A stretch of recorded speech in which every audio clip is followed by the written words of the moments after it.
Hello, good evening, and welcome to the Sunday Night Breakdown Bank Holiday Monday edition. Daniel Ratledge and Dave Forrester with you to go through all the action this weekend in the first round of the playoffs quarterfinals. Not quite as much drama as we might have hoped, Dave. Yeah, I've kind of had to look up the word squib. Yeah, because I didn't. I realised I was thinking of the word, because it's not been damp, it's been soaking. But I actually didn't know what a squib was. It's something to do with lighting a cannon, isn't it, or something firework, like that? I think. Firework, yeah.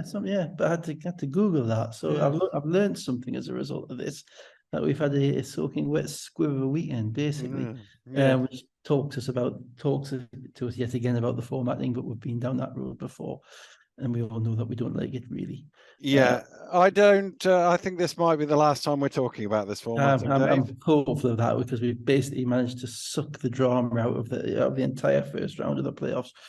Other than, although the one thing I would push back on that is, I was obviously on the Bristol Flyers podcast this week, as you're moonlighting, and they replayed their heroic victory last year of a block shot in a game that was a 12-point win. And actually, if you'd played those two, yes, it would have been 1-1 and you'd have had a game 3, and who knows what game 3 would have been. But the drama would have been totally removed from both games because they would have been both pretty dull. It would have, but my point is that, you have basically 4 games where there's any drama, which is 4 second legs. There's no guarantee of any drama in them. No. So effectively, instead of having potentially 12 games which could go down to the last shot, you have 4 games where it might be relevant, and in fact, none where it was. No, I agree. I think you take away the chance of 12 close finishes to possibly have 4 and end up with none. Yeah, I won't mourn the return of mourn the return. Can you mourn a return? I won't bemoan the return of best of 3. Oh, very good. Yes, yeah. So rather than going through these in chronological order, which would seem a bit daft and slightly confusing to you and I, we'll go through them in seed orders, which means we get to talk about the latest game first. That's fine. So we'll go number 1 seeds, the London Lions against the Newcastle Eagles. It was 78-108 on Friday, and they've just finished a few moments ago. It was 99-86, I think. Although I put the score in the wrong place on my little piece of paper, so that's confusing me already. So let's start on Friday. No Decker for the Lions. Phillip into the starters. Hamlet did play, but played limited minutes. Tight first 5 minutes, then Sharma 6 points. Solowadi with the 3-11 in a row for the Lions, and they're 14-28 ahead. Look, London were pretty awesome in this game, insofar as being motivated, focused, to use that ubiquitous phrase, locked in, and ruthless. They really maximized every advantage they had. They looked like a really cohesive unit. They looked like a well-coached unit.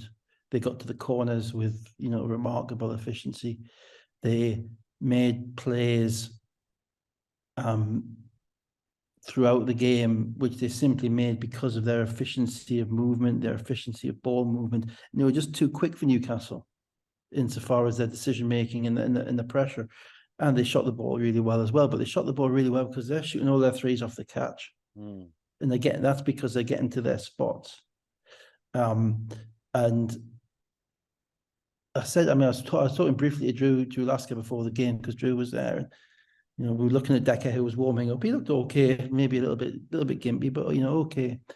But I said to Drew, I think if anything, they may be even harder to guard without Decker, because he has that kind of superstar NBA kind of capability of being the guy who surveys the game. The game slows down, he picks, you give him the ball, he makes a play. And he does it within the system as well. It's not like he's a ball hog or anything like that. But without him, they are basically just a whirling dervish of players. They're constant, and you've got 4 guards now because Philip started, and that's great to see him back. And that's certainly an advantage for GB. I mean, it'd be a great advantage for GB if we were playing the Olympic qualifiers. But we're not. But London Lions, to be fair, they've looked after him. He's had 8 months out or 7 months out. No doubt he's been looked after. He's been paid his contract. That's a fantastic thing for British basketball. He's back. So you then got Philip, Best, Nelson, and Taylor, and that's not even mentioning Soloade. You know, that's 5. Now, and the way those guys play, you know, and the way the wings, the way the ball pops, and the way that they move up, they're all kind of similar in relation to the way they attack the screen and roll, and they know what their job is. It is just Newcastle have literally one guy who can dribble the ball over halfway, and Cohen, and that's probably only 90% of the time with some of the pressure he gets. You know, and you're looking at the difference in athleticism, physicality, and quickness. And what happened was, the game stayed close, and then Josh Sharma just came in and just blew it open. Yeah. Because Josh Sharma was the one thing that was, you can guard everything else to the best of your ability, and you kind of hope that they miss. But Josh Sharma is, he could be a EuroLeague player. He's 7 foot. He runs probably quicker than most of the EuroLeague 7-footers. The question is going to be about his physicality and his kind of fast twitch stuff at that very highest level. But he dwarfs everybody. He dwarfed everybody on the court. He showed great hands. He could catch. He caught the ball. He finished. You just hope that he's kind of one of those guys that if he gets out of his own way, he could be as good as he wants to be. Really. What I mean by getting out of his own way is his head. If his head is there every single game, if he's right every single game, he should be that. I thought London were exceptional. I thought I couldn't. To be fair, it's the first time in 20 years that Newcastle fans were happy enough with the way that their team played. Yeah. They were clapping and cheering all the way to the end. We kind of knew what we were watching, if that makes sense. Yeah. There was no dissatisfaction or upset like there was a couple of times last season when, frankly, the towel was on the halfway line. And it was just because I thought that throughout they played with a ruthless efficiency, borderline, And they'd have got away quicker if it wasn't for Ben Mockford. And Ben Mockford, yeah. I mean, the difficulty for Newcastle was he's always going to be, creating shots against London. Now, the advantage that Newcastle had was that, London really wouldn't know about Mockford because he hasn't played all season. But Ben Mockford historically has 2 or 3 games a season where he goes off for about 8 threes. Yeah. He does exactly that. And to be fair, and that's the thing, we know what we know about him is that when he is on, he is, he's Marcus Evans. He makes difficult shots. And London didn't really get wise to that early enough. But they didn't really need to because they were able to score at will early on. Little bit was Newcastle, a little bit. I got a little bit fed up with the amount of times they got beat by the skip pass to the far corner. It was just a kind of attention to detail as to who's in the corner and who's going to be shooting it. And if Herban's in the far corner, then you can't get beat by that skip pass because that when Nelson's coming around the screen, he's looking to throw it 30 feet over his shoulder to him. It's automatic. So I thought they got worn down a bit, but they tried as hard as they could, and without any form of basically effectiveness from Hamlet, in their shot creating, the fact that they scored 78 was a bit of a minor miracle and kind of due to Ben more. Yeah. I obviously was triple screening these games on Friday, but focusing on Sheffield Leicester because it was the Sky game on Sunday. So I watched this one and the Cheshire game back in their entirety on their own. And as you say, you can't really fault Newcastle. They didn't. There's a few bits here and there, but that happens in every game. Just London were that good. London were that good. Yeah, there was this year there's probably been multiple times every game whereby my eyes have just widened a little bit, kind of the ex-coach equivalent of the head in the hands. The eyes go like that while you're watching them, and it wasn't there. I mean, to be fair, Ubiara was really, really good in this game. He was probably the one. At one point he came, he blocked Herban on a 15-footer, which I haven't seen anybody do all year.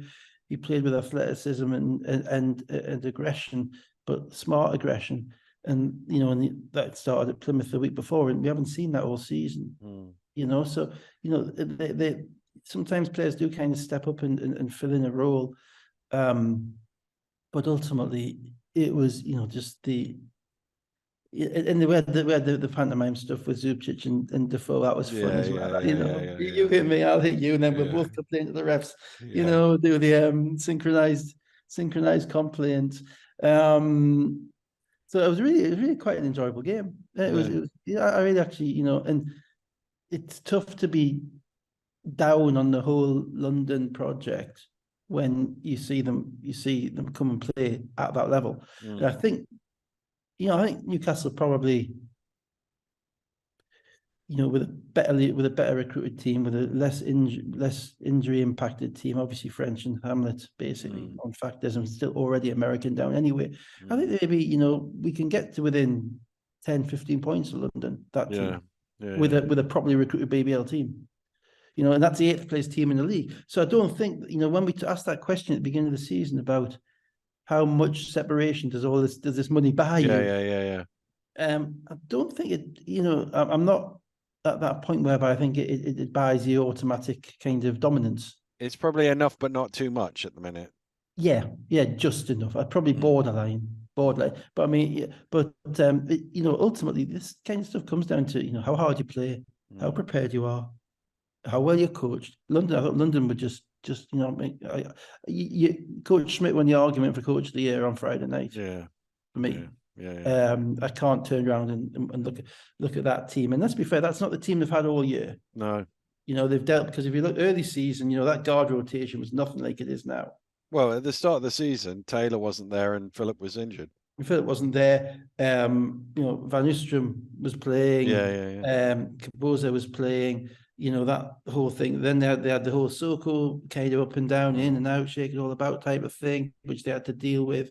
The Kufos thing, that changes. But actually, and obviously the Decker injuries. But again, actually playing without those guys is actually kind of turned them into more of a BBL ready team. Playing without Kufos. Playing, getting those minutes to Hurban and Zubcic, and Zubcic playing at the 5, not the 4. Because if you remember at the beginning of the season, he was playing at the 4. He was playing at the 4 and coming off the bench, and it's like, they didn't quite fit. They all kind of fit now in BBL terms. Now, obviously, that's not quite enough to start Zubcic at the 5 and Sharma bring off the bench in Eurocup. There's not quite enough there, not quite enough bulk there to handle some of the guys you have to play against. But in BBL terms, I mean, Darius is, starting playing 32 minutes. There's 6 minutes bumping up and down with Zubcic, and then see Sharma come on. It's like, okay, this guy's 7 foot, he's got arms. So I was super impressed by London, by their competitiveness, by their feistiness, by their togetherness. That's not an easy thing for us to say, but they were really, you can't knock it. They were really good, and and even that kind of the roster, which has come together now, is has been well amended, I think you would say, over the course of the season to what it is now. And Jordan Taylor's like the old kind of wise man. Run the whole, he's the old wise man, not too high, not too low, competitive, and you'll see streaks of competitiveness out of him. At one point, Cohen was right up, trying to had a hand literally in his nose, up his nose, as he was shooting a 3, and Taylor makes it, and Taylor said to Cohen, "You ain't barking that, And there's this, so he is one of my favorite players in the league, I think. Not because of what he does, but the way he carries himself, and he should be, because he's obviously been a EuroLeague player, and he's so he has that kind of capacity, that kind of feeling of a guy who's been there, done that, and keeps everything in proportion. And so sorry. And as the format is, the perfect way to end a game is with the biggest lead of the game, because then you never feel you left any out there. Although I think they'd have coped with 28 if it wasn't. I think they'd cope with 28, but they kind of in the last 3 or 4 minutes. Newcastle wore down, didn't they? A little bit. They wore them down. I mean, and broke their spirit a little bit. I mean, at the end of the day, Newcastle. But without Mockford shooting in that game, it could have got very, very ugly. Let's be clear, because they gave up nothing easy, and the reality is that without Hamlet, Newcastle have been offensively, even though they've brought some games out. They won the game at Caledonia The first game against Caledonia, they won. Hamlet went for 25 and Gordon had a super game. The second game against Caledonia, without Hamlet, they won because Caledonia shot 3-21 from 3. In the third game at Plymouth were just done. You know, so, you know, all these wins, you know, you ultimately, you're playing against London, you're going to need a guy who can create his own shot. And that takes us into today's game, whereby... let me just give the scores. I've put down Mockford 21, but it must have been 31. It was 31, yeah. 31. 11 of 15 shooting, 8 of 12 from 3. Johnson, 14 and 9. Newcastle, 12 of 26 from 3, although largely done by Mockford. Sharma, 8 of 9 shooting for 18 points. Beston only 14 points. They had 6 guys in double figure shot, 58% from the floor and 14 of 27 from 3, which brings us to today's game. Lions made 6 of the first 7 shots. They're 15-5 up after 3.5 minutes, and Newcastle had a timeout. They led by 17 in the first quarter, but Newcastle did have it down to 5 by half time. But obviously, you got the 30 points in reserve, so it was a bit of a nothing. Mockford didn't play. Decker did have a few minutes. I'm not quite sure what was going on in the second and third quarter, where everybody was losing their it was kind of a fun game, and I actually give Mark some real credit in this game, because, you know, we've all seen the games whereby, you know, a team's ready to go home and, you know, there's nothing on the game and they're down 15 in the first quarter, and they didn't quit on it. And actually, in a little way, they kind of got under London's skin, so they played hard. You know, that's probably one good thing you would say. I didn't like I'll be honest, I don't like the fact that we got a commentator who doesn't know the rules of the competition, doesn't know the reseeding. I think we need to be... Can I just say, it's not reseeding. I hate that. Everybody goes as reseeding. Number 8 stays number 8. The NBA one is reseeding because you take somebody else's seed. It drives me nuts that people say reseeding. It's not reseeding. But no, everybody calls it reseeding. I use that as a word that we both know. Yeah. No, I know exactly why. It just annoys me because it's linguistically not correct. You know, when it wasn't great. I mean, you know, we had a fake technical, given a technical warning, which the commentators thought was a technical when it wasn't. And all you've got to do is count how many foul shots are shot to know whether it's a technical or not, which then moved into the realm for embarrassment about 15 minutes later when Zubcic got his first technical, and everybody was saying they were both saying he should have been out the game for about 5 minutes. And I know you're a part of the union, but you know, we've got some very good British commentators this year who haven't made those type of mistakes. So I'm not sure where all that is going. I'm not overly convinced at the moment. We'll leave that be. In relation to the game itself, it was kind of Keith and Ed got into it, didn't they? Yeah, they did. Ed show. Yeah.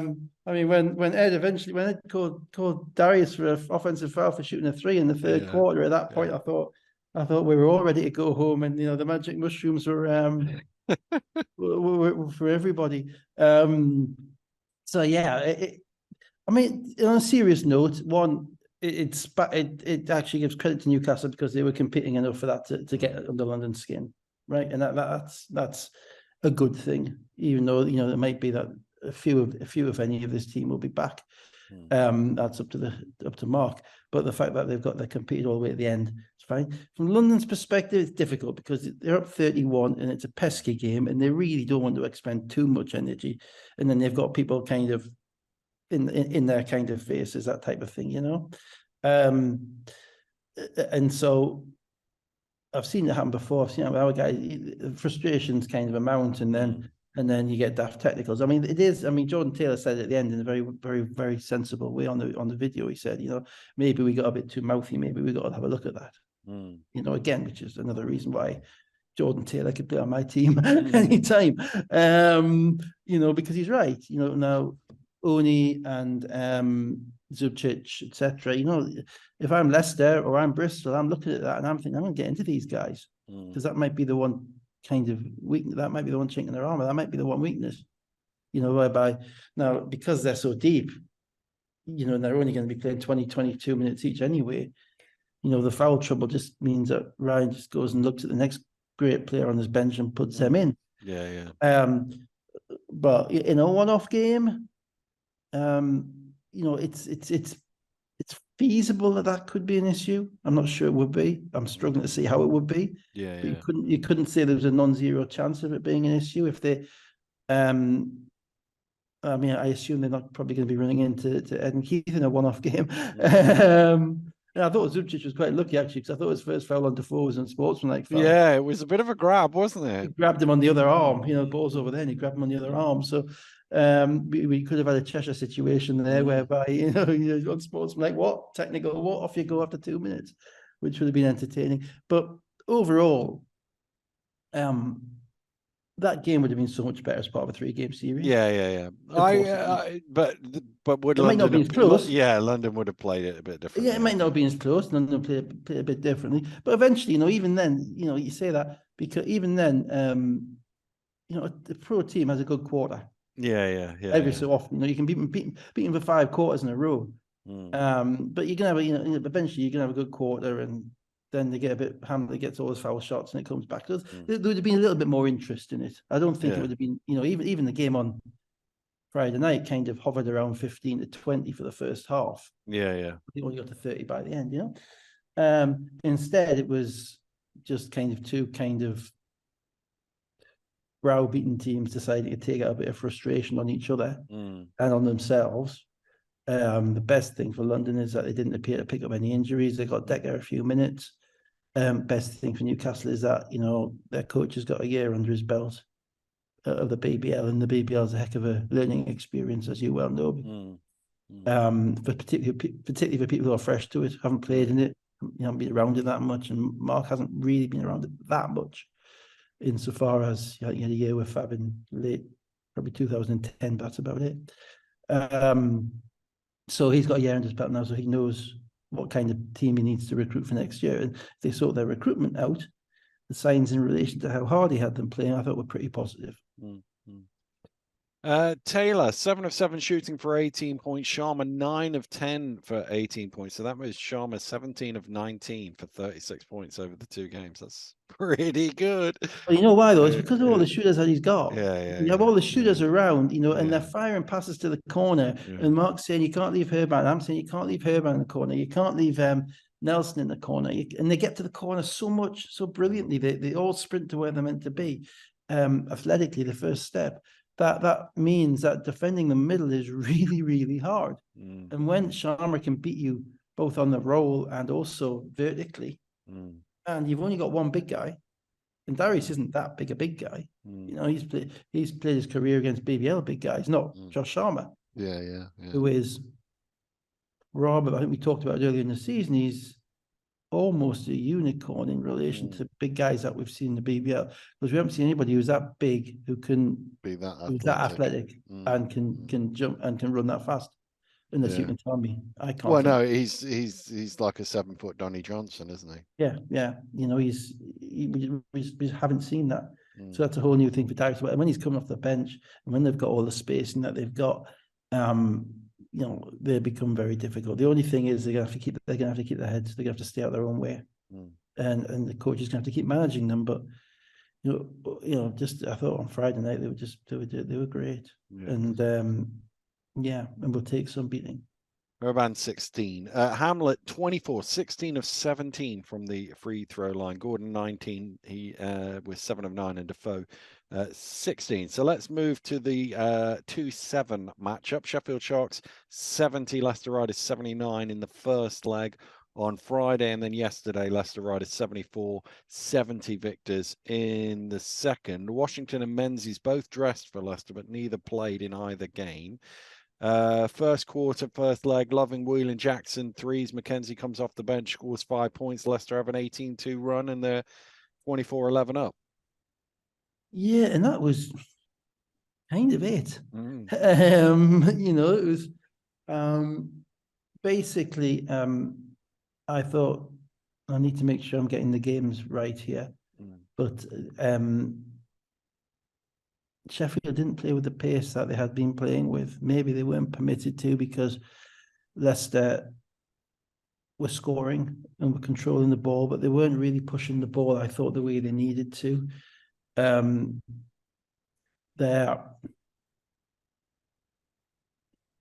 know they had Nelson playing in this. I'm really trying to make sure I don't cross the two games up wrong here. They had the kind of the 3 guards playing in this game, and Kipper was coming off the bench, and I just thought that Leicester's togetherness of being there the whole year and focus, I thought, was just a little bit stronger than Sheffield's. Ramsey in this game wasn't what he needed to be. That was the one thing. Watching it back, that on Friday night after the Eagles game, watching it back, I was waiting. They needed something from Ramsey, because he's taking up the minute, he's taking up minutes, and you've got the three guards. And it's tough to play the three. We talked about how it was tough to play the three guards against Leicester at the same time because of Jackson.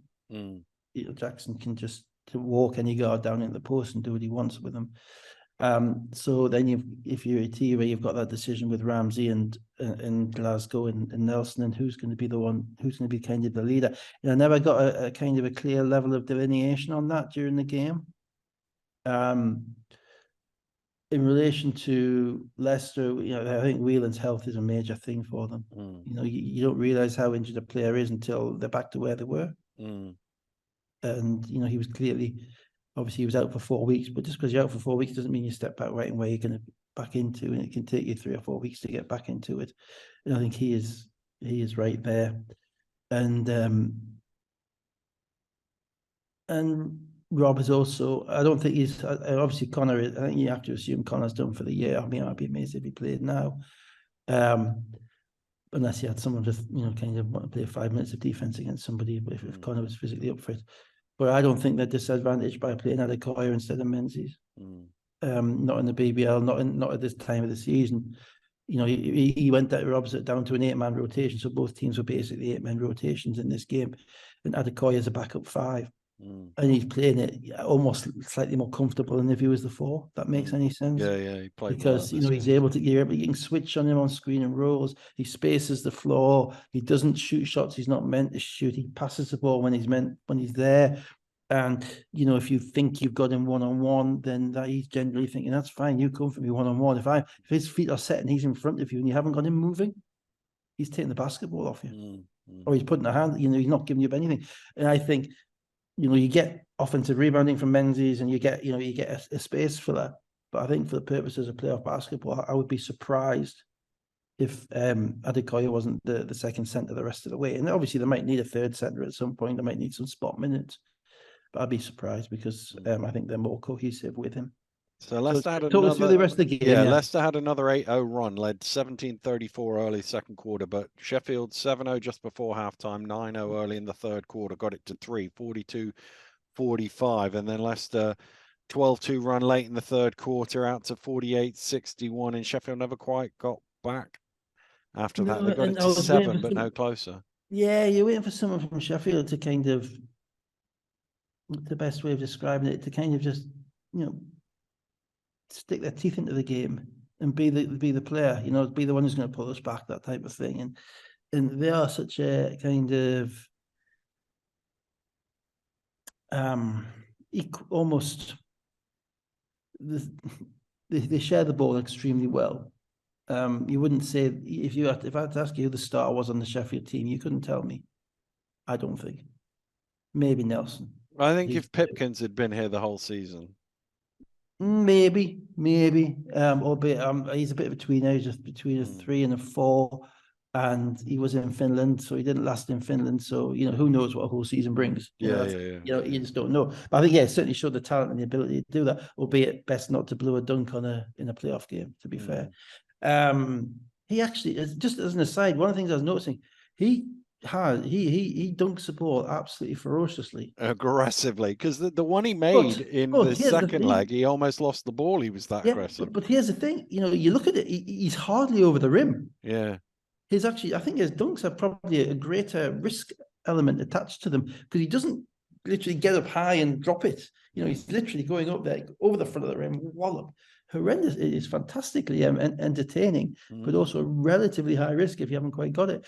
So I think, possibly, but was he going to play the 3 or was he going to play the 4? And that's the problem, because Ritino plays a lot, because Ritino's solid, and Nichols is probably their X factor. So you're waiting to see who is it going to be, and it never quite was anybody. Whereas with Leicester, in none of them, offensively, both teams were kind of feeling each other out in this game. I thought a little bit, because there was very little fast break basketball. There was very little hard, in a half court game. Leicester, because they foul less, Leicester, because they have slightly more to cohesiveness. They're always, I think, going to be favoured against every team apart from London. So Cook was 7 of 8 for 17 points. Pipkins 13 points, 8 rebounds, 6 assists. Nelson 11 points. They were 2 of 12 from 3. Sheffield. I think Drew mentioned it, didn't he? Yeah. 12 threes. Yeah. It's hard to win. Make 2 3-pointers. The stat I've got on that is it's the 7th time this year that they've only made 2 3-pointers in a game. The other 6 were all with version 1 of Sheffield, to be fair. I think we've talked briefly about why that is. It's primarily because Cook and Del Pesh, when the ball goes in, they generally look to score. And teams don't necessarily double off them, and they're not probably guys who are going to fling out passes to the weak side or anything like that. Then you have the fact that the guards are kind of, Nelson's a guy who likes to operate inside the 3-point line. Ramsey and Glasgow are not what you would call gunners. They'll shoot it, but they want to shoot good shots. They don't want to just shoot any shot. So then the question is, well, where do you get your advantages from to get your kickouts, to get your threes? So it's not a question of just not choosing to do it. It's a question that, if you're not going to get them out the post, and you're not going to get them in transition because they don't get much transition, and your guys on the screen and roll are basically not looking to shoot them. Where are they coming from? Maybe they're coming from Kipper. Maybe when Kipper steps out as a stretch 4, that they're good shots. Pipkin's the same as a stretch 4, but outside of that, it's tough to find them. And so that's kind of a systematic issue as opposed to just a coach saying don't shoot threes. It's the offense works. The reason I was giving that stat was because it's the first time since 13-14 that a team has gone 7 games shooting only 2 and making only 2 3-pointers. Oh yeah, I mean, there were 2 different teams. Beginning of the season. But do you know who the 13-14 team was, Dave? Was it us? It was the Newcastle Eagles. We won the league. Yeah. Wow. 7 games. To be fair, that was a team with Laws who didn't shoot it much. Malik Kuku didn't shoot it much, but we had Scott Martin and Charles Smith. So they must have I'm guessing Charles was 1 for a lot. One for a lot, or wasn't playing. Yeah, exactly. Yeah. I'm surprised at that, but that's interesting. Mackenzie 19, 11 of 11 for free throws. He, by the way, shot over 90% from the free throw line this season, and he's 12th all time. He's the 13th player. Yeah, on 140 shots as well. That's that's not, it's a difference. Because Glasgow was over 90%. He just didn't take enough free throws. Who was? Glasgow, I think. Glasgow, yeah. Pretty sure, yeah. So a loving 18, 4 of 6 from 3 and 11 rebounds. Nelson Henry, 5 of 6 for 12 points and 7 rebounds. You're reminding me now, because I'm getting the games kind of, as I say, conflated, but loving stepping into a couple of threes in the first quarter. And when I was looking, I'm thinking, Sheffield aren't quite ready for this. Because, you can't give up those shots to Loving. You played him enough times this year. He's shooting, catch and shoot threes. So let's go to the second leg. Pipkins, the steal and dunk we were just talking about a minute ago, gave them their only lead of the game, 6 points to 4. Then Whelan and Adekoya hit threes. Jackson and Nelson Henry at the rim. Leicester 21-11 up, 20 points on aggregate. Pipkins gets his second foul to boot, and everything going Leicester's way. Well, the fundamental thought I had in this game was that both Jackson and Nelson Henry decided it was not going to be the last game for Leicester. I'm not saying Jackson's not going to be back next year, but who knows? But Nelson Henry's retired. Certainly wasn't going to be Jackson's last game for Leicester this season. And so I probably said that the wrong way. I don't know anything. Nelson Henry, however, has retired. And they both played like there was no way in the world they were going to lose that game in the first quarter. And, Cook has probably 60-40 the better of Nelson Henry this year in the games I've seen. We've seen them all. Maybe even 70-30, I'd have to, So Nelson Henry really not to say showed up, but really impacted the game. That's a problem for Sheffield because obviously they're quite Coke-centric early on. And if he isn't being impactful, then they can maybe get away with it against some of the lesser teams. But it's tough to get away with it against Leicester, when you're down by 9 to start with. And then you add in the fact that, Jackson just came to play. He scored. He did what you almost think. He was a dominant player, and you almost think there's at times that he's not as dominant as his skill set would potential and his body frame would allow him to be. In this game, he was dominant. He got posted up. He shot the three. He got to the mid range. He impacted the game in transition. He backdoor cut on the baseline. He did everything, and it was one of those moments whereby it was like, okay, after the first quarter, I've pretty fixed in my head that they weren't losing that game simply because of the way that Jackson and Nelson and Henry were playing. And again, it was kind of a little bit of role definition with Sheffield. You look, Nelson. I think Nelson got hurt, did he? Because he didn't play the second half that I could see. He only played 18 minutes. They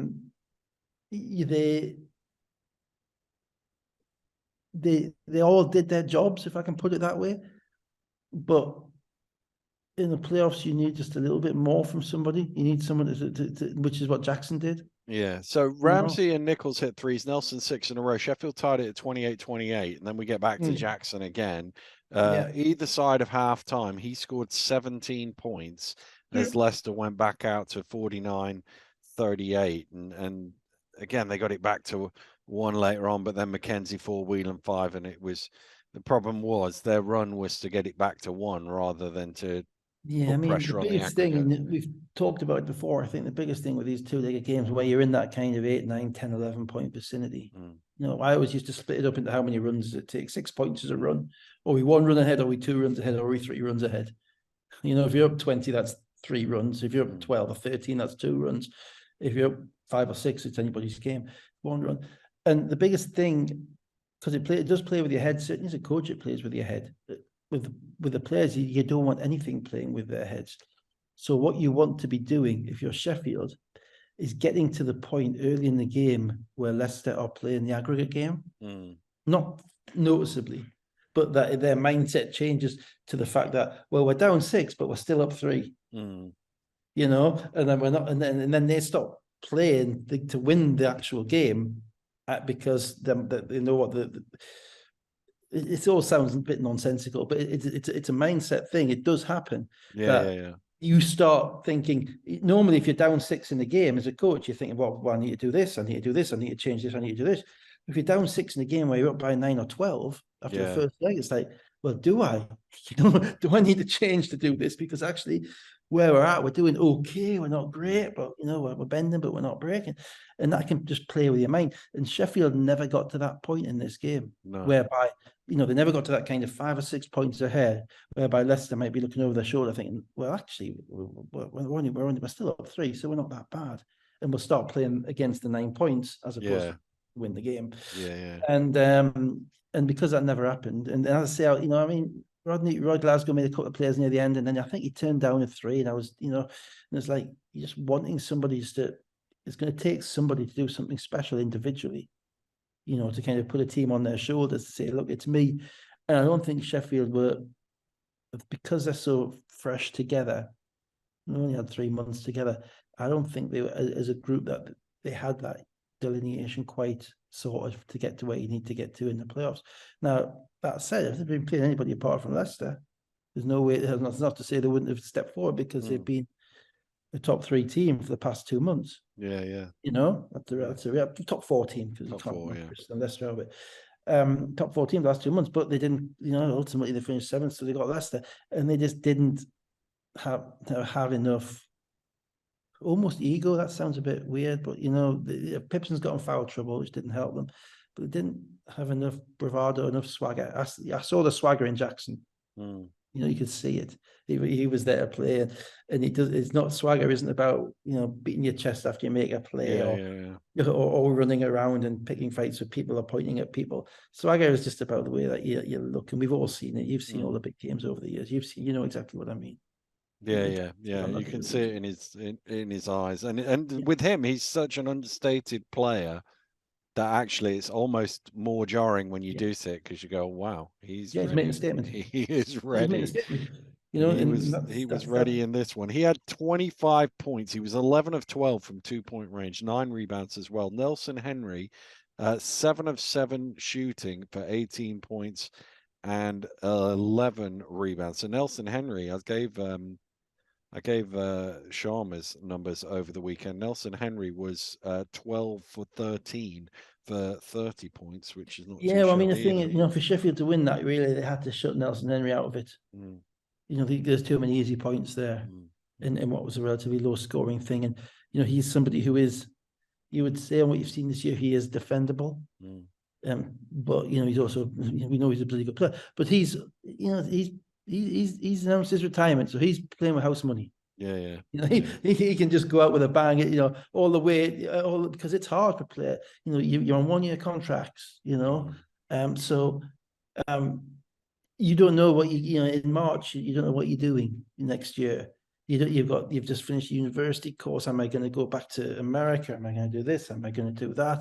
Your mind is full of stuff which isn't necessarily linked to basketball, and freeing his mind of that, to say, "Oh, I'm finished. I'm done after this year." Making that decision, announcing that decision, allows him to go out and play freely and play without the world on his shoulders. So, and he did that.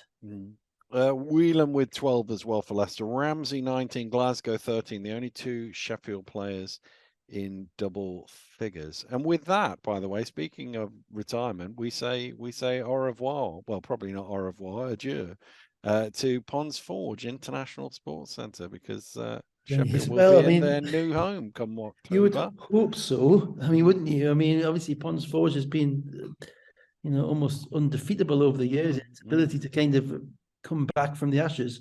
But now Sheffield have got their own place. Another massive step forward for massive. But for the club and for the league. Bye Ponds Forge. I'll be honest, I never liked Ponds Forge. I didn't. Maybe it's because Sheffield play there, but I don't like one-size venues. I didn't like. I thought I always thought it was a little bit dated. And wasn't it built for the World Student Games? So it's only 30 years old. But just the balcony, just the whole the change rooms immediately behind the court, it just never sat particularly well with us. I mean, that's just a personal view. But you can bang on the referee's door quite easily. The Tony G, I prefer the AIS. I much prefer the AIS. I thought that than Ponds Forge. Better kind of shooting lines and everything. But no, we look forward to the new place in October. Yeah, absolutely.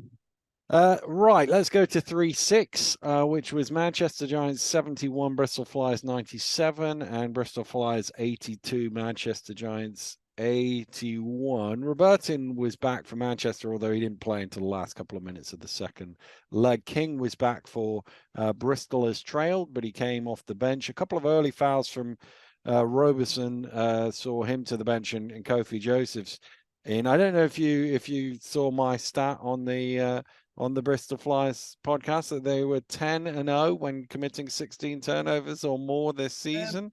They obviously listened to me because they were turning it over all over the place. They actually win games. They actually win games, yeah. No, I didn't listen to you on anybody podcast. Certainly not. No, but more 10-0 with 16 or more turnovers, and they were on pace. It's a fantastic stat, and impressively created, if I can say. The fact that you'd look for it is.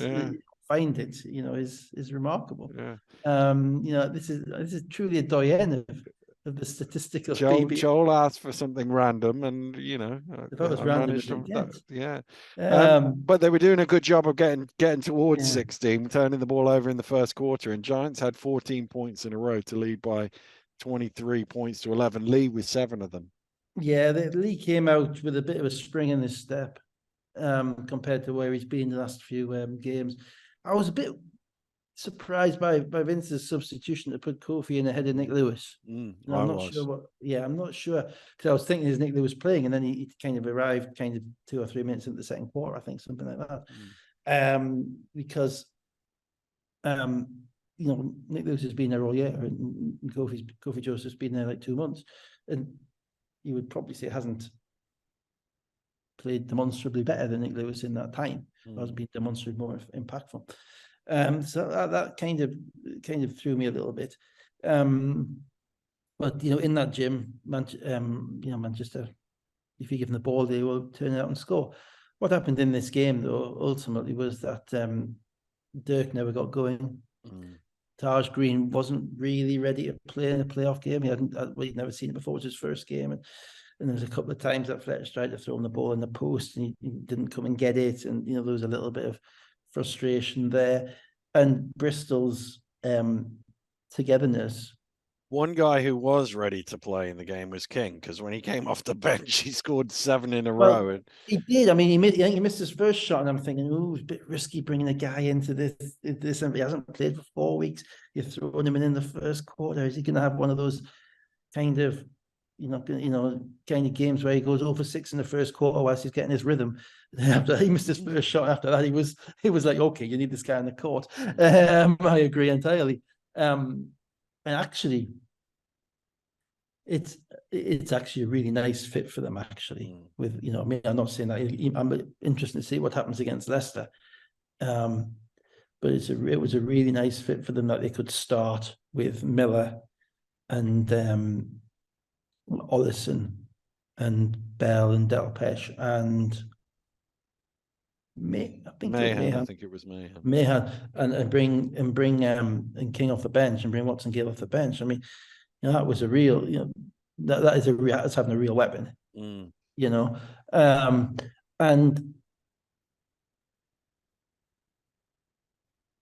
Bristol's good habits in this game won this game and cracked Manchester. Bristol's good habits built up over 36 games of the season. Manchester haven't always displayed good habits this season. Their transition defense at times. There's games whereby the mentality's dropped.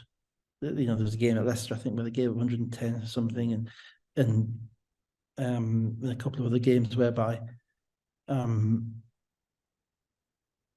they haven't had the kind of force of will that Bristol have had throughout basically every game you've seen this season. The one thing that's been remarkable about Bristol this year is kind of their consistency in relation to their approach, even when they've been making shots or missing shots. You've never seen, they've been together, and you've never seen any degree of kind of disappointment with each other or frustration with each other or any sign of internal. It's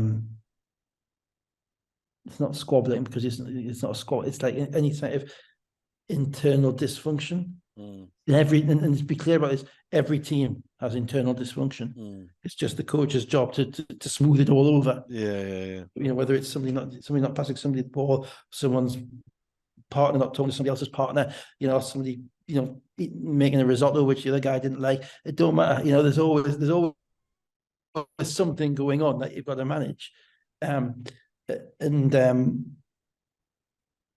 Bristol have just been utterly kind of rock solid together throughout the whole year. And I thought that made a massive difference in this game. So the other thing that made a massive difference was Ollison's 3-point shooting. He hit 3 threes. King hit 1 as well. They started the second half with 22 of the first 26 points, and they were 44-60 ahead and looking comfortable. Well, they basically cracked Manchester in the third quarter. Yeah, they did. And Williams never got going in this game at all. And they defended him better. They defended him well, but also, no way that Dirk can play that way after having some of the games he's had this year. He has to be, no way. The only guy who scored a field for Manchester in the third quarter was Fletch. I think he had 4. They had 10 points. Taj Green made 2 foul shots. Fletch made 4 shots. The rest of them, nowhere. Taj Green wasn't catching, as I say, they weren't catching the ball in the post. Basically, nobody showed up for a playoff game when it mattered, apart from Fletch in the third quarter, who eventually gave other people the chance to do what they needed to do. Well, they got it back. They got it back to about 9 or 10 or 11 at the end of the third quarter, and that was the point at which I was looking at Fletch thinking, this is the one guy who's been here, by the way. He is the one guy who's come back from this sort of deficit, this sort of game, and he just made a couple of plays, and you thought he is the key here. But as you say, he seemed to be on his own. It was. I could see it in his body language to a certain degree. There's a couple of times he was noticeably frustrated, and it's that look of, you aren't doing what you're meant to be doing. This is a playoff game. We can't play this like any other game. And the Bristol guys just wear you down, and they wear you down with physicality, and they wear you down with the mentality and the fact that they constantly bring guys off the bench to get to the corner.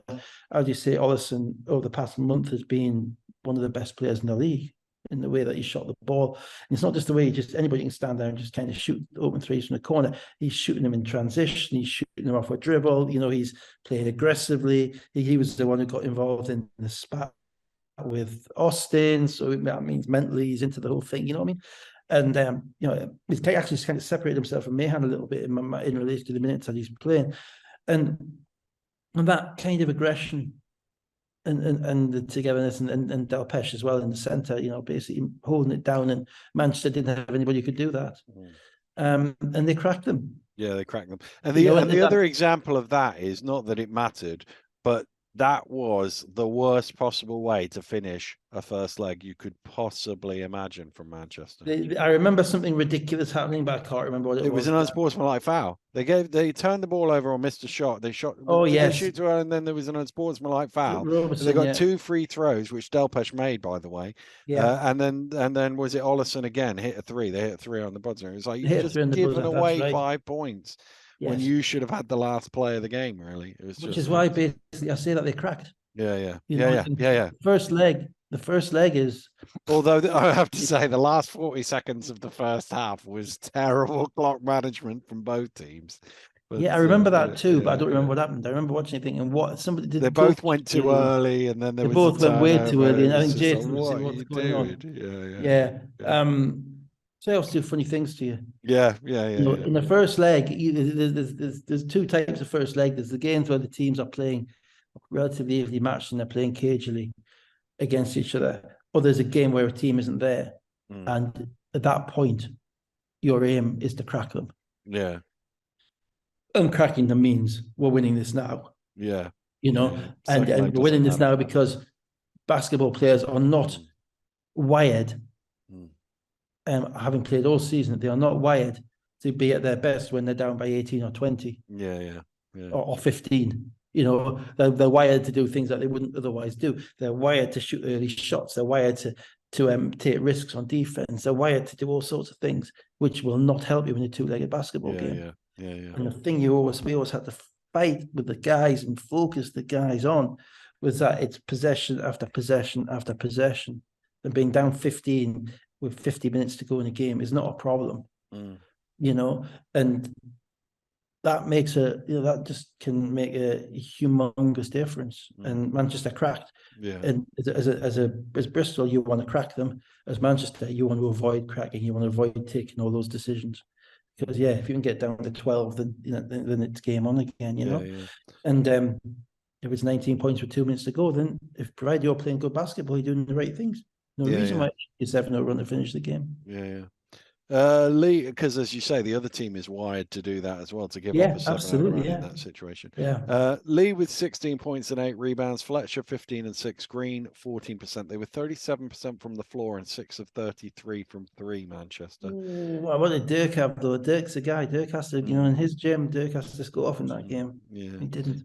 It was Ollison who went off 7 of 10 for 3, 29 points. Delpesh 16 and 9. King 15, 43% field goal shooting, 11 of 28 for 3, and 20 offensive rebounds and 21 second chance points. Shout out, Coach. How many turnovers? I didn't. Over 16? No, they didn't get over 16. I know it was under 16, so they didn't get. But the other stat I had for them was when they shoot 40% or better, they were 22 and 2 this season. Yeah. And 40% is not very good, by the way. The league average is 45%. So but here's the thing: shooting is variable, and if you can win when you're not shooting well, then you're a good team. Yeah, because you're not going to shoot well every game. Yeah. And if you they have over the season, if you can get a point per offensive rebound, which they did in this game as well, then you're okay. That's been Manchester's vulnerability all year, mate. To be fair. And then Bristol scored the first 9 points of the second game, and if it wasn't over before we got there, it was over by then. I watched kind of the first 3 quarters of this, and it was kind of, and then turned over to watch you guys. It was done. To be fair, Bristol came out energized. That's the best way of putting it. Manchester showed some pride. they fought back, they made some plays. Yeah. But you never saw anything which got you to the point whereby they were even kind of on top in the basketball game, let alone close to 26. So I gotta say, another game which kind of had the drama sucked out of it, unfortunately. Reasonably close in the game. Bell then hit some threes in the fourth quarter, 11-0 run to 80-67. Manchester did get the last 11 points of the game, but not quite enough to win the tie. Shout out to the pink t-shirts as well. I did like that look in the background from the fans. Yeah, I agree with that. Yep. Miller 17 and 9, 7 of 9 shooting. Bell 6 of 8 shooting for 16 points. King 11, 47% field goal shooting. That is good. 13 of 33 from 3, 8 offensive rebounds, 16 second chance points. That is really good. Two per offensive rebound. Sounds like some dubious stat keeping. I think second chance points are done automatically by the system. All right, so okay. I think, yeah. Fletcher 19 points and 6 assists, and not in anybody's pocket. As well, yeah. I mean, I thought that was. I saw you on Twitter. Just to deal with that. I mean, I don't mind a bit. The humor is fine, but the memes are great, and Bristol do it better than anybody, to be honest.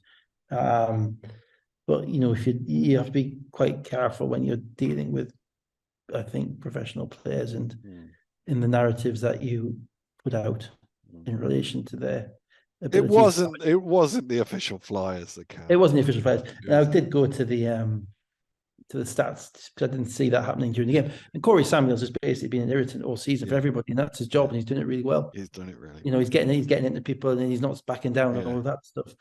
And I like him during at Fletcher as well. I don't know problem with that at all. That's exactly what he's meant to do. I got that. But it's kind of creating a slightly false narrative to say that as well as doing that, he kind of shut him down because there's Ramon Fletcher might well be certainly the best modern guard we've ever seen in this league. Numbers would say not just modern. Numbers would take you back to Bird. Basically Bird. Nigel. The question. The assist numbers, he's better than Bird. His assist numbers, he's got the most assists in a season, which was better than Russ Saunders had the record for that one.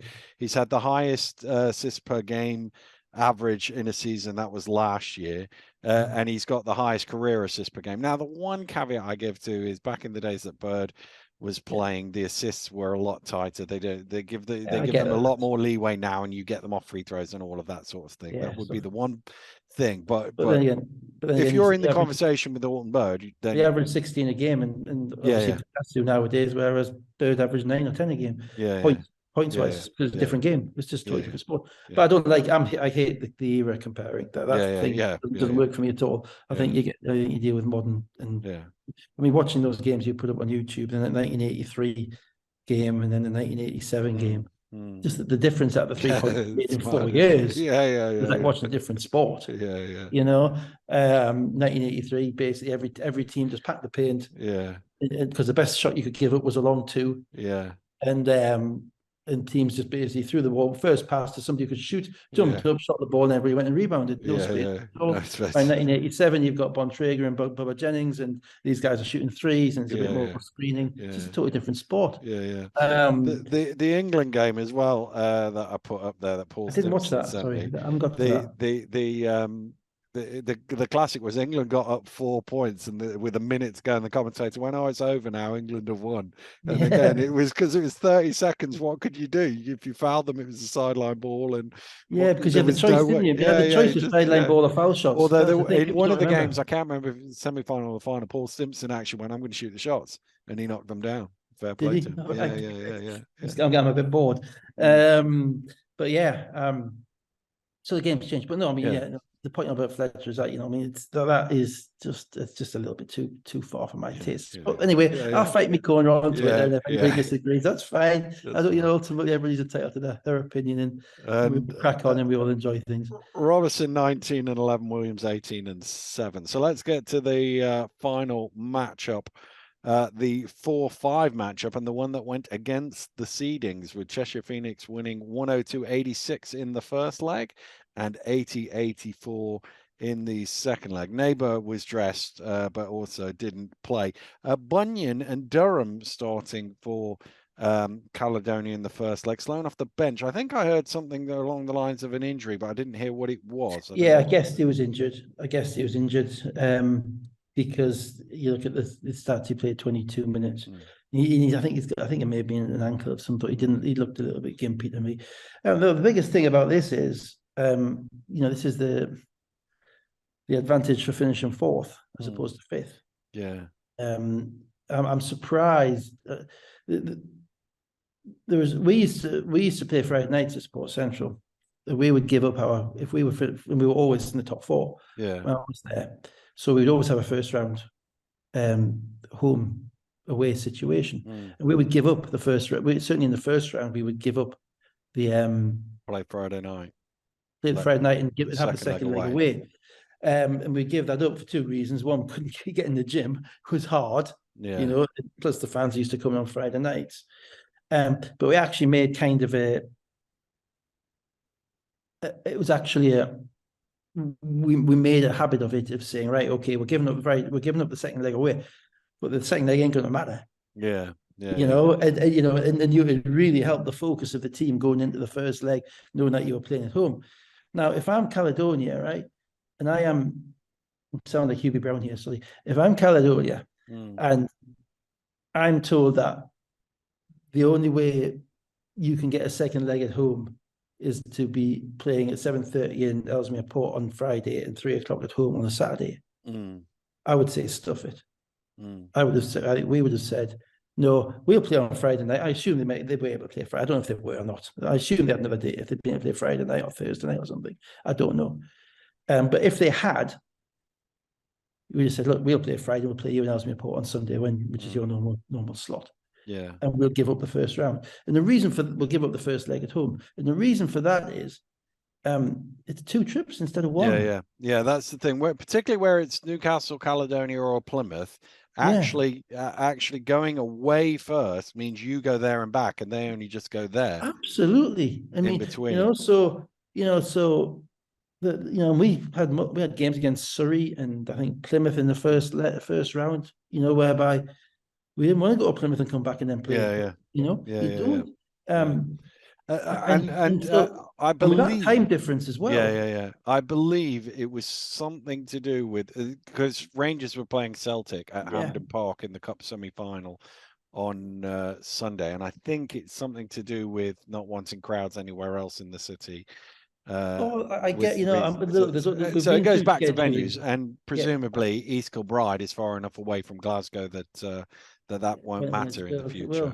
But I suppose the point I'm making is that the second leg at home is not necessarily a panacea. It's not necessarily something that you value above everything else. Yeah. You can, and it's a balance. But what happened was Cheshire had their shot at Caledonia, particularly Caledonia not being great on the road. This year, and Cheshire had basically a free shot at them in the first leg, and the game was played far too fast, I thought, for Caledonia. Caledonia's benefit, sorry, and Amari Archibald went off.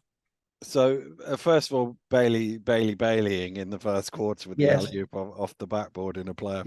Absolutely brilliant. 18-15. I still think that should be a travel, by the way. I don't think that should be allowed. I'm a purist. It is in the rule, but that is a pass to yourself as far as I'm concerned. That should be a travel. I've got a 10-0 run around the first quarter by the Knicks to 32-11, but I think it was 32-21 rather than 32-11.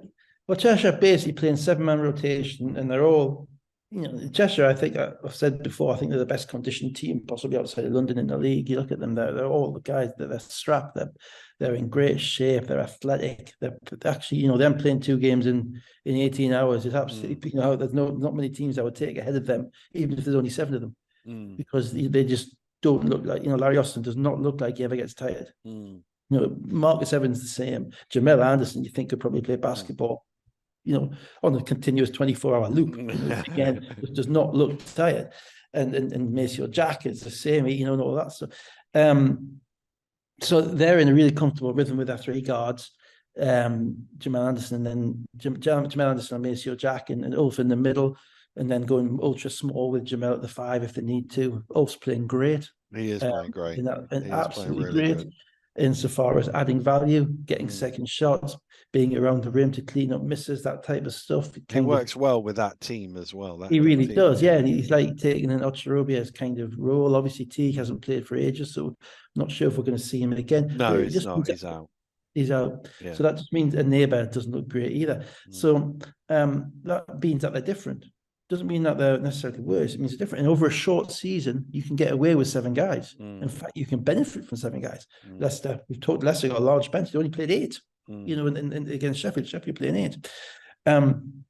What you need is for those guys to step up to the moment. And all what I was talking about with Sheffield in relation to no one really stepped up. Omari Archibald. Yeah. So Sloan had a couple of threes to get it down to 2. Nick's kept in front, and then back-to-back threes from Archibald mid-third quarter had Cheshire out to 68-55. 9 minutes to go in the game, 75-68. That's a decent position. Aggregate basketball, that is a decent position, and you've got to say, okay, score for score from here. We'll go back down 7. We're in it. And then 8.5 minutes to go. There's a 3-pointer, and there's a foul called on Sloan after it's off the ball, I think it was. And then Archibald gets an and 1 on the possession, and suddenly it's 81-68. And I thought at that moment the Gladiators had that spell that we were just talking about a few minutes ago, where they forgot the aggregateness of it. They got caught up in the moment of trying to, oh no, we're down 13, we've got to do this and that. And before they knew it, they were down 20 as a result of it. When you're playing against, I said at the beginning of this assessment, you're playing against Cheshire almost as much as that Cheshire group that you're playing against now. You have to do 2 things. You have to control the tempo. You have to look after the ball. Because Evans and Austin, Archibald are going to be after you. Jamal's going to be after you getting the ball, and you have to control the tempo. Now you say, 75-68 with into the beginning of the 4th quarter. That's okay. They're on pace to score 100. Yeah. You know, that's the problem. If it's 55-48, that's great because you're playing at the speed that you need to, and it's unlikely a game is going to be blown out. If the team's comfortable enough whereby they've already scored 75 points in their home gym at that point, and the gym's quite, Cheshire, they do fly up and down in that gym. But in the risk factor, kind of Omari Archibald's already got 25. Then the alarm bells are ringing in my head, which is, are we going to be able to go score for score with these guys? I think that looking back at the game, I think Gareth will think, and I'm pretty sure he knows because he started Sloan and Durham in the next game, that, he needed more than 22 minutes out of Sloan because Sloan came out ready to play and he was knocking down shots. But it's a bad game to get into with Cheshire, in that gym. And on top of that, when you throw in the whole trophy final kind of reverberation, obviously nothing that is about as painful as it gets for those Cheshire guys. Yeah. Well, they put out a nice little video I saw on Twitter and Instagram, Cheshire, where it starts off with the Sloan shot in the corner, but then it slices into one of their shots going in the second leg. And okay, that's really that's good. Well played to the social media team at Cheshire. Yeah, all I'll say is that I'm more kind of, obviously this social media stuff is great, etc. Blah blah. We all smile about it a little bit, but players' perspective, you're not going to let them beat you again. If you're Cheshire, you have that game, and you get them, you're desperately wanting to get them. You desperately want to play them again, because it's simply so painful what happened to lose in the way that they lost. And so you play with that little degree of ferocity and that degree of rage, or almost controlled rage. And as I say, unlike some of the other teams, and like particularly Sheffield, who you're waiting for one of their guards to step up and be the guy. In this game, Archibald stepped up and scored in every way. And and Glasgow just kind of Caledonia just cracked just a little bit, not entirely, but just a little bit in the in the 4th quarter. The melee of it all. Archibald had 5 of 7 threes, 12 of 20 overall for 35 points. Evans 18.6 rebounds, 8 assists. Anderson 15. and 6. Durham had 23.7 assists. Bailey 17 points, 11 rebounds. Sloan 16. Alex Hodges 14 and 14. By the way, Yeah, can we just talk about the irony of a man called Archibald beating up on the Scots? Indeed, yeah. The possibly the greatest, two of the greatest Scottish basketball players, Archibald. Yeah. Bobby and Robert. I don't think he's related. No, he doesn't look like he's related. He's not got the ginger hair, has he? Sound like, yeah. Yeah. Yeah. So Durham 23 points. Oh no, did I give that? I gave that. So let's go on to the second game. As you say, Sloan back into the starters. Onwas 2 early fouls in the first quarter. That hurt. Didn't help. They led by 6 early on, the Gladiators, but Austin, Anderson, Evans, Pushnick's 31-38 in front. And to be honest with you, I thought they looked relatively comfortable in the second leg. Cheshire, yeah, they already got the 16-point cushion. They made enough plays, didn't they? I mean, look, Caledonia has been hampered without Tappy. You know, we can't forget that Tappy was kind of a massive part, and Ali Hodzic has really covered the gap, remarkably well. But they didn't bring him in to play 30+ minutes, 32. They keep bring him in to share minutes with Tappy, who'd been really efficient and effective. You then throw in that obviously Jimenez had been starting and didn't play, I don't think, in either of these games. I might be wrong. Didn't play much anyway. So I assume he's injured. And then you've got the situation where Gareth has to start Sloan in Durham, which is something he's kind of avoided doing all year. And I suppose you're doing that to try and,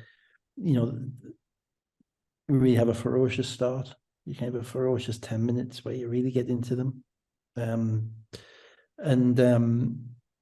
It never really came to pass, and it's very difficult to be ferocious against that Cheshire group because they have ball handling, they have athleticism. Where they unfortunately for them, where they've struggled this year with London is in relation to their length, and their ability to get good shots when they can't maximize kind of their individual abilities, like Evans and Austin and that type of thing. But in every other way, they're the hardest team in the world to kind of push out of a rhythm because they're just going to fly back at you and keep doing the same thing. And they never quite managed that. Indeed, they didn't. They did get it. They did get it back, but Evans had enough in the tank to ensure Knicks won both legs. Durham 12 of 19 for 28 points. Sloan 12, Bailey 10 and 12. Yeah. Evans had 19.7 rebounds. Jack 18 points and 9 rebounds. Archibald 14 points. Only shot 36% from the floor. But they made threes every time they needed. They made 10 threes and they shot 24 or 29 from the free throw line. Yeah, and the foul line. And then they do get to the foul line and they've got athletic advantage. And the other thing you have to remember about Caledonia is, look, their season peaked 3 or 4 weeks ago. Yeah. That is, I've talked about it before, that is an incredible high. Now to get back to get to ride that high out, and they haven't finished off the league season tremendously, to ride that high out and then get back to another peak for the playoffs, that's always going to be tough. But I don't think they gave themselves, certainly they didn't give themselves the best chance by having to play them twice, having to play that team twice in 18 hours on the back of a 250-mile trip either way. Yeah. So, bearing in mind that I've got to go to the football in 45 minutes, in which time I've got to turn this round and upload it. Shall we have just a quick look forward to the we didn't talk about the palindromic league table. That's what we did. We didn't talk about the how did we miss that last week? I read it out and didn't even see it. Shout out to Vince McCauley, who was the person who spotted that and sent me he actually, if I'd had my phone on, he messaged me while we were recording last week. And that to me is that puts everything I adore into kind of one little world. Not everything, but most things. You got statistics, irony, basketball, all sorts of weird things going on. Yeah, fantastic. Anyway, sorry, 45 minutes. And the NBA, the NBA going 1 through 8 on their seedings. I don't know if that's not bad. It's not bad. It's not quite as good as a palindromic league game, over 180 league games. Jesus. Yeah. Pretty good. So Bristol Leicester. Now I'm looking at something that says it's Friday night, and then I know it is Sunday at Leicester because it's the Sky TV yeah. game. Yeah. But the other thing I'm looking at here seems to imply that the first leg of London Cheshire is at Crystal Palace on Sunday at 2:30, and the second leg is at Cheshire on the 8th, which is Monday at 6 p.m. It's bank holiday, isn't it? Coronation Yeah. Day. Yeah. I thought So maybe they London. I couldn't thought they get. said on the TV today that London would be back on the Monday though. But I don't know. Yes, they did actually, but Yeah. to be honest, didn't get much right. So who knows? Yeah. Or maybe Cheshire can only get Monday. I don't know. Don't know. Well, bizarre, wouldn't it? that's Yeah. yeah. Well, It's unconfirmed. So we'll unconfirmed. We'll see what it is. Either way, the system. Just that's not. I just 2 games in 2 days just now. Yeah, but at least it's more than 24 hours if those timings are right. But it's then still again, not, you add in the Crystal Palace premium. Yeah. It's Another 3 18 hours either way. to get to Crystal Palace. Cheshire, any shot at London? Do you think? No, not on what I saw on Friday night. Yeah. 7 guys against 10 or 11.